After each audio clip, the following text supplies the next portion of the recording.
I tracked 77 super investor portfolios, investors like Buffett, Ackman, Taper, and Klarman, and many others, and I wanted to answer one simple question: which Mag7 stock are super investors most bullish on right now? Not which stock has the best story, not which stock went up the most, but where the smart money is actually moving. So I compared Apple, Microsoft, Amazon, Alphabet, Meta, Nvidia, and Tesla. And the result was very different from what I expected. Because if you only count who bought and who sold, the data can be misleading. One investor opening a 6% portfolio position matter much more than 10 investors trimming tiny positions. So I looked at estimated portfolio flow, basically how much portfolio weight moved into or out of each stock. And this changed the story. So today I'm ranking all 7 stocks, but this is important. This is mostly a super investor conviction ranking. I will still mention valuation, growth, and risks, but the main question is simple: where are the best investors actually showing the most conviction? Very quickly, here's the method. I looked at who owns the stock and who bought or sold, and how much portfolio weight actually moved. That gives us the super investor conviction signal. Valuation and business quality still matter, of course, but for this video the ranking is mainly based on what 13F data is telling us. Now let's start with the biggest surprise. Microsoft is probably the biggest surprise in the whole ranking, because at first it looked very strong. Bill Ackman opened a brand new Microsoft position, and when you see a famous investor like Bill Ackman buying, the first reaction is obvious: maybe Microsoft should rank near the top. But when we adjust for portfolio weight, the story changes completely. Microsoft has the weakest portfolio flow in the entire Mag7. The main reason is simple. TCI cut more than 80% of a huge Microsoft position. So yes, Ackman's buy was important, but it was not enough to offset the large selling from other big holders. That's why I don't wanna call Microsoft a clean, smart money winner. Headline buys looked strong, but the actual portfolio flow was weak. Now, to be fair, Microsoft is still an amazing business.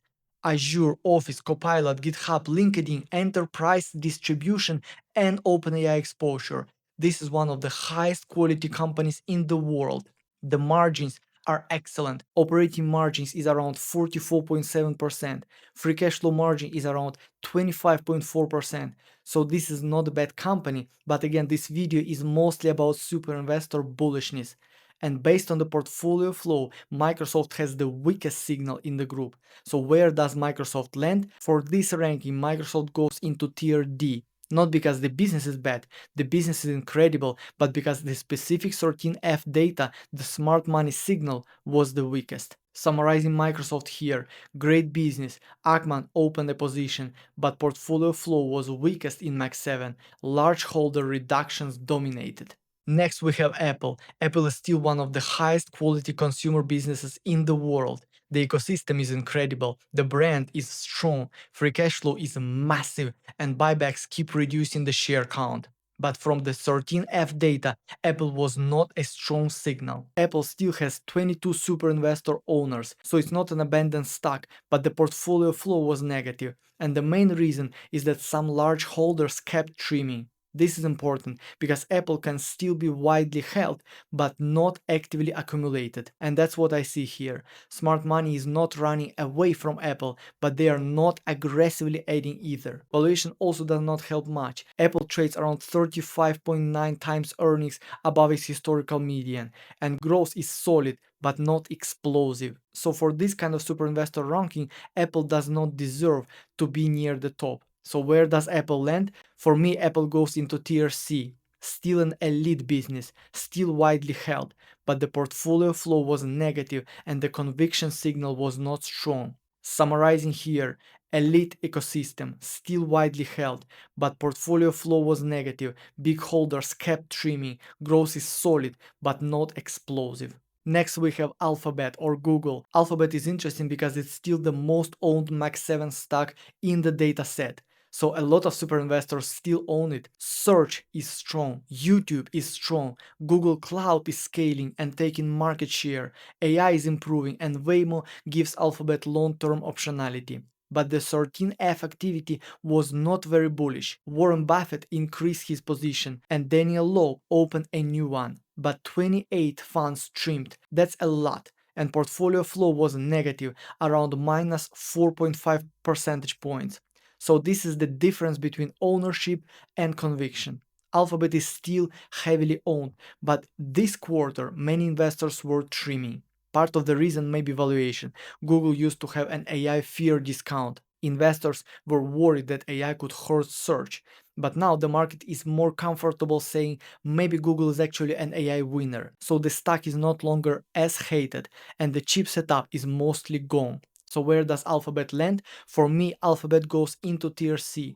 Not because the business is weak, the business is very strong, but this ranking is mainly about super investor bullishness. Alphabet's negative portfolio flow keeps it in tier C. Summarizing Alphabet here, most on Mag7 stock, 28 funds trimmed, portfolio flow was negative, great business, but weaker conviction. Next we have Tesla, and Tesla is where the data gets interesting, because Tesla has the lowest ownership in Mag7, only 6 super investor owners. So if you look at owner count, Tesla looks weak. But that's why portfolio flows matters. Tesla portfolio flow was positive, and the main reason was Duan Yangping opened a roughly 6% position. That's not a tiny position, that's real conviction. So the smart money is not completely avoiding Tesla, it's more like this, but the few who do have very high conviction. Now I still have to mention the risk. Tesla is not priced like a normal car company, it's priced like a future robotaxi, autonomy, energy, Optimus and AI platform. That future could be huge, but that's also uncertain. So Tesla has the strange setup. The 13F signal is better than I expected, but the valuation risk is still very high. For me, Tesla goes into tier B. In a normal valuation ranking, maybe I would put it lower, but in this video we're ranking super investor bullishness, and based on the portfolio flow, Tesla deserves more respect than the simple owner count suggests. Summarizing Tesla here, lowest ownership in Mag7, portfolio flow was positive, Duan Yongping opened a large position, high upside, high valuation risk. Next we have Nvidia. This is probably the hardest one to rank, because Nvidia is clearly one of the best business in the world. The business quality is absolutely S tier. GPUs, CUDA, huge data center demand, amazing margins, and it's the biggest AI winner from the AI infrastructure boom. But again, this ranking is about super investor conviction, and on that side Nvidia was positive. By simple count, Nvidia looked mixed. More investors reduced than added, but portfolio flow was strongly positive, almost 7 percentage points. That means the size of the buys were more important than the number of reductions. Duan Yongping added, Tiger Global added, Agerton opened a new position, and those moves were large enough to offset some selling, including Daniel Loeb's exit. So the problem is not that smart money is avoiding Nvidia. They are still buying. The issue is that the bar is already very high. The reverse DCF shows Nvidia needs very strong free cash flow growth for many years to justify the current valuation. So Nvidia has positive smart money flow, but expectations are still massive. That keeps me from putting it in A tier or S tier. So where does Nvidia land? For me, Nvidia goes into B tier because the stock already prices in a lot of future success. Summarizing Nvidia here, positive portfolio flow, elite AI leader, large buyers offset reductions, but expectations are already very high for the company. Now we move to one of the strongest signals, Meta. Meta had one of the cleanest 13F signals in Mag7. Portfolio flow was positive, there were 3 brand new positions and 0 super investors sold out. The last part matters, because when a stock has positive inflow, net buyers and no complete exits, that is the cleaner signal than just some investors added. Meta is not the only stock with positive flow. Tesla had positive flow, Nvidia had positive flow, but Meta's signal was cleaner. It was not just one massive investor driving the whole number. There were several new positions and no one fully walked away.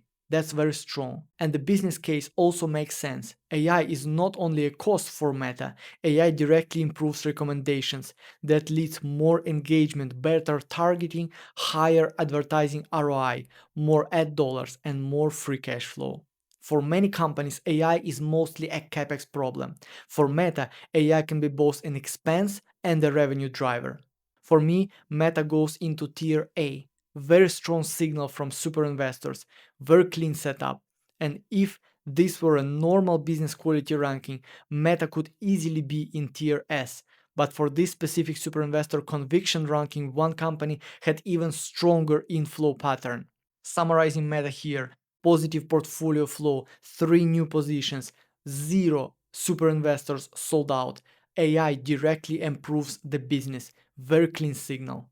And now we get to the final company, Amazon. This is my only S tier stock in this ranking.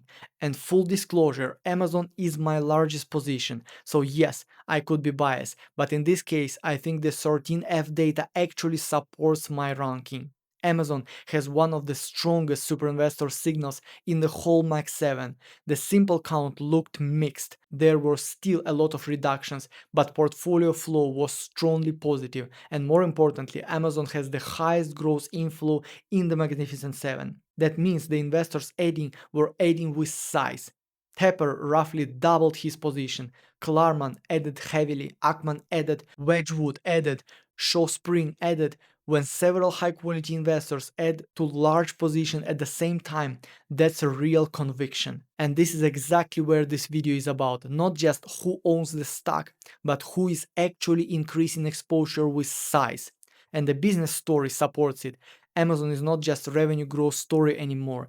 It's a margin expansion story. Amazon's operating margin expanded from around 2.4% in 2022 to almost 14% today. That's massive change. And because Amazon has such a huge revenue base, even small margin improvement can create huge profit growth. Amazon also has multiple profit engines: AWS, advertising, marketplace fees, Prime, logistics efficiency, robotics, and AI cloud demand. Valuation is not the main reason for this ranking, but it also does not look crazy versus Amazon's own history. Amazon trades around 19 times price to operating cash flow below its historical median. So here's the setup: strongest growth inflow, positive portfolio flow, several star investors adding, margin expansion, and a valuation that still looks reasonable versus history. So where does Amazon land? For me, Amazon is the only S tier Mag7 stock right now. Not because there are no risks. There are risks. AWS competition is real, AI capex is real, retail margins are still thin, but in this video, it's about super investor bullishness. Amazon has the strongest case. Now I want to hear from you. Which Mag7 stock would you put in S tier? Let me know in the comments. And if you want to try InvestKit for free, the link will be in the description below. Thank you so much for watching, and I will see you in the next one.